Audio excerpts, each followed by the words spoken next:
All right. Washington FFA, how we doing? Okay, that was pretty good. But it's been like 3 years since we've been in person. I think we can do way better than that. So we're gonna like retry that really quick. Washington FFA, how we doing? Yeah. Yes. See, that is what I like to hear. Well, good afternoon or good evening, I guess. My name is Baerlocher. I'm from Colfax, Washington, and I'm currently serving as the National FFA president. But man, is it good to be home. Yeah, let me tell you what. These past 6 months, they have sent me everywhere.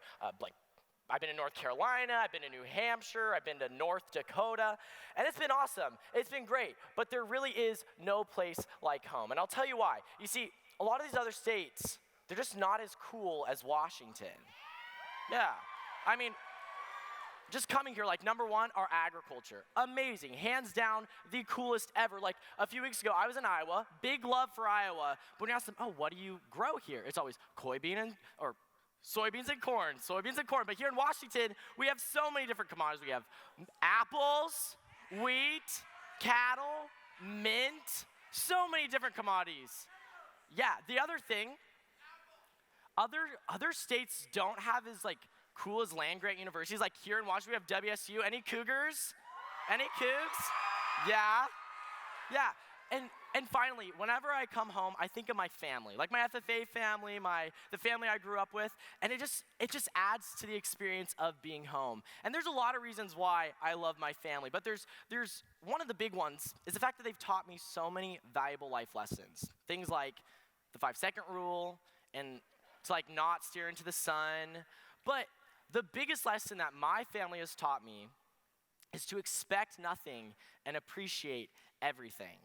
Now, I know I first thought of this idea, might kind of seem up in the air, but we're going to unpack that today and how we can live our lives every single day, expecting nothing and appreciating everything. Now, when I think of expect nothing, I think back to a time in my life when I failed to do just that. See, it was summer break. I just finished up my 5th grade year at school, and we're getting ready to go on our annual family road trip. Anybody else go on road trips as a family? Yeah.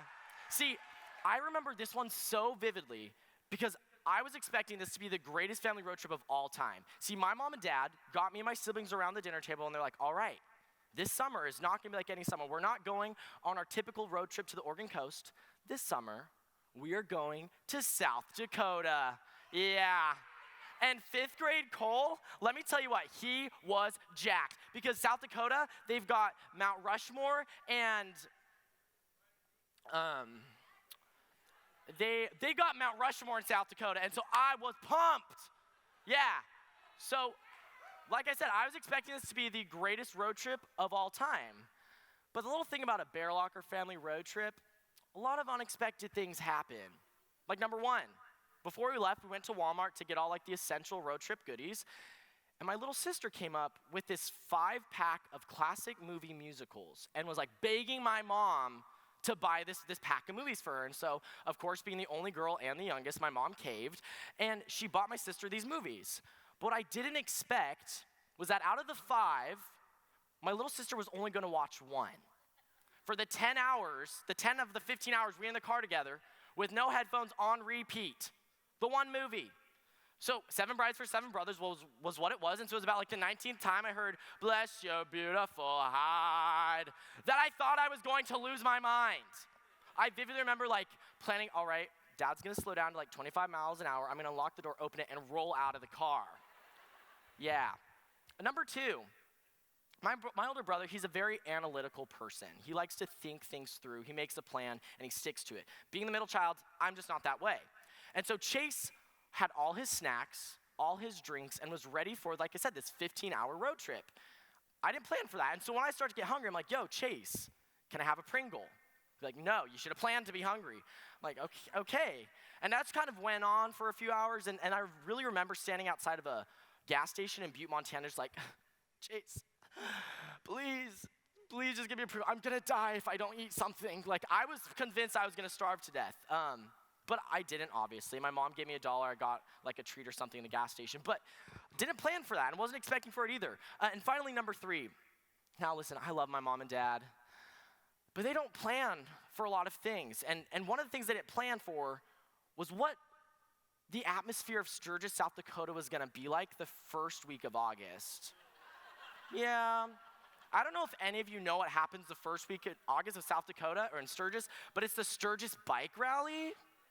So there's my little family of 5, smack dab in the middle of one of the nation's largest bike rallies. I remember like walking down the sidewalk of Sturgis and like being the middle child and being ornery. I'm like backing around, like not paying attention. I bumped into this like person and I looked up and I kid you not, it was like a 12-foot burly biker man who had a beard that went all the way down to the floor. And I was convinced he was gonna pick me up and throw me into oncoming traffic. He didn't. But yeah, so there's a lot of things that happened on this road trip that I had just not expected. I was not a happy camper by any means. See, I was planning and expecting this to be the greatest road trip ever, and instead I was crammed in the back of a pickup, feeling annoyed, hungry, and scared. But looking back at this road trip, it started to make me realize that I had totally forgotten the value of the unexpected. I'd gotten so caught up in what I thought this road trip should be that I forgot to focus on what it could be. And I allowed that to turn me sour. Think back to a time in your life when your expectations did not match your realities. How did that feel? How did you respond? Are you sour about that? Now, what's an expectation that you hold for yourself right now that isn't rooted in reality? I'll share mine. Not even like 10 minutes ago, I was sitting right over there stressing out because I was convinced I had to come up here and be perfect. That expectation, not reality. You see, I look back to my family's road trip to South Dakota, and I credit it as one that taught me the most about living in reality. So often, we set our expectations way too high, whether that's for a trip, for our family, or for ourselves. When we live life constantly expecting something, we live life in a state of anticipation, which in itself is a state of stress. But when we take a second, relax those expectations, and focus on living in the here and now, we give life the opportunity to create memorable moments. Expect nothing. So now that we got that covered, what does it look like to appreciate everything? And I know what you're probably thinking, like, seriously, Cole, we have to appreciate everything? But trust me, it's not that hard when life is going good. Can we all agree it's that when life gets a little challenging, that appreciating what's around us can become a little hard? See, I remember it was my sophomore year of high school. I had just gotten my license, and I was ready to drive. Yeah, there was just one Friday in October in particular that I will never forget. My brother was sick, and so my mom burst in my room and said, Cole, Chase can't drive to school today. You got to get in the Sequoia. Take yourself. And so I got ready. I got dressed. I remember sitting in my car. I started her up. And I sat in there, I was like, okay, I'm gonna go down the hill, take a right at the sign, go past the stoplights, take a right into the parking lot, find a spot, it's gonna be good. And so I got my car and I did just that. I mapped it out, things were great. I got a parking spot right next to the door. Like I said, this is a Friday, it's October, I'm a sophomore, things are great. I went in there, didn't have any tests, had lunch with my friends. It was a great day. Nothing really out of the ordinary happened. It wasn't until after school that things started to get a little wild. See, I got in my car, and I remembered, oh yeah, I have a potato evaluation practice today. And so I start my car up, and I start making my way through the Colfax High School parking lot, and I take a right, I get to the stop line, and take another right, and then I'm pulling into the parking lot of our ag shop, and I sort of realize, oh, I'm going a little fast. And I get closer to the fence in front of me and go, oh, I'm going real fast. And so I panic, and I put my foot down, but I didn't put my foot down on the brake. Yeah, I put my foot down on the gas. And I didn't just like run into the fence in front of me, like I ran over the fence in front of me. Yeah, like I looked like I was in some like Outback Jeep commercial. My car was suspended in the air, like 2 wheels up. Not a great moment for me. And like I said, it was a Friday in October. And do we know what happens on Fridays in October? Yeah, Friday night football.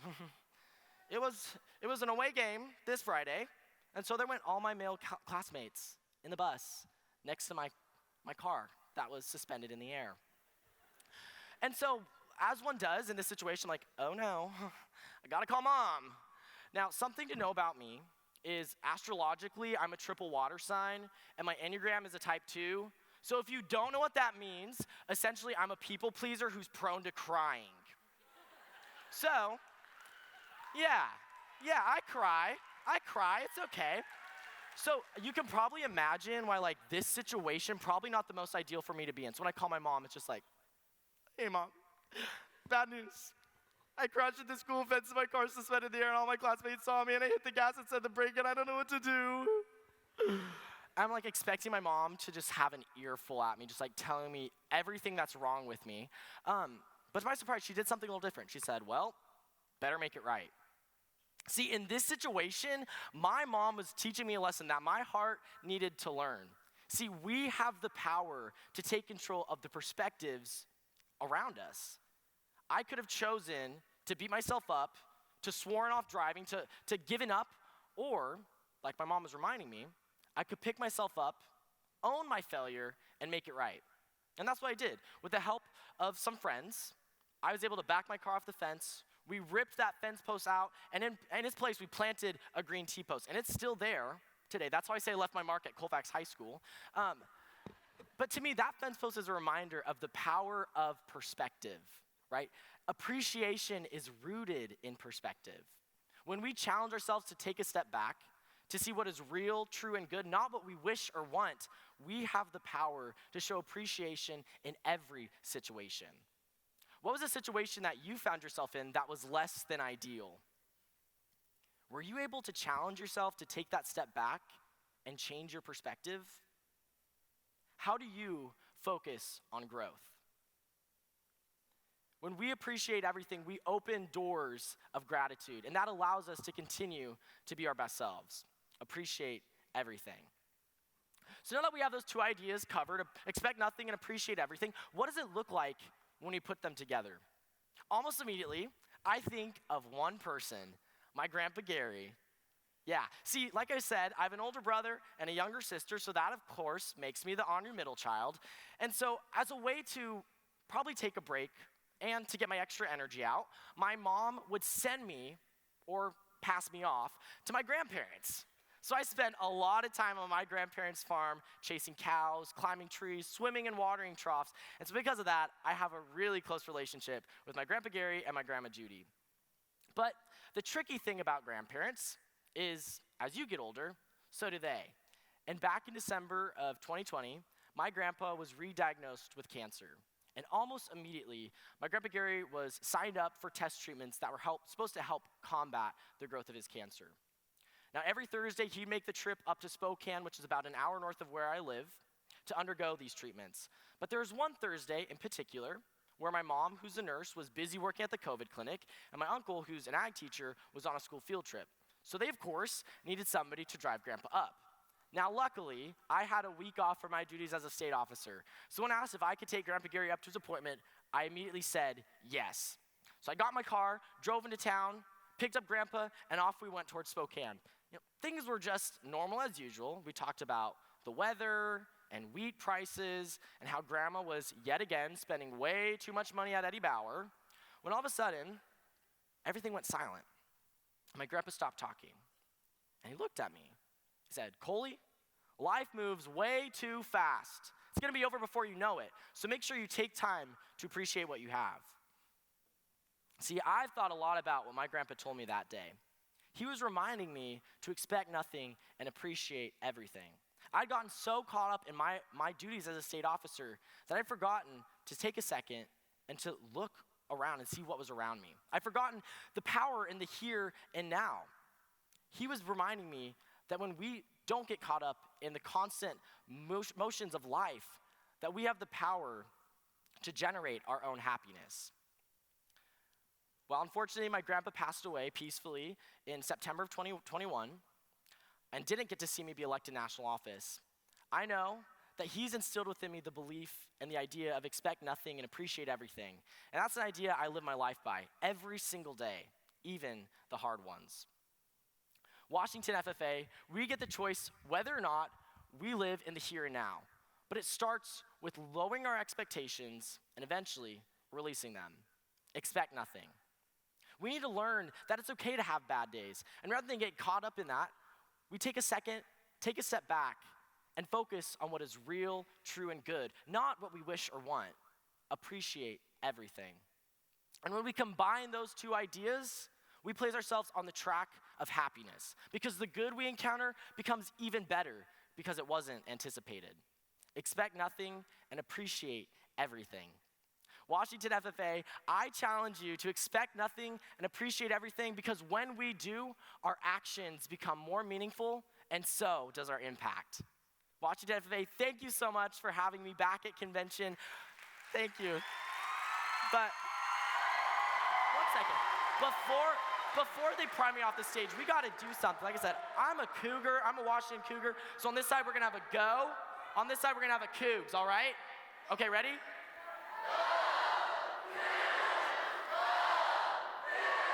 Yeah, thank you. Yes.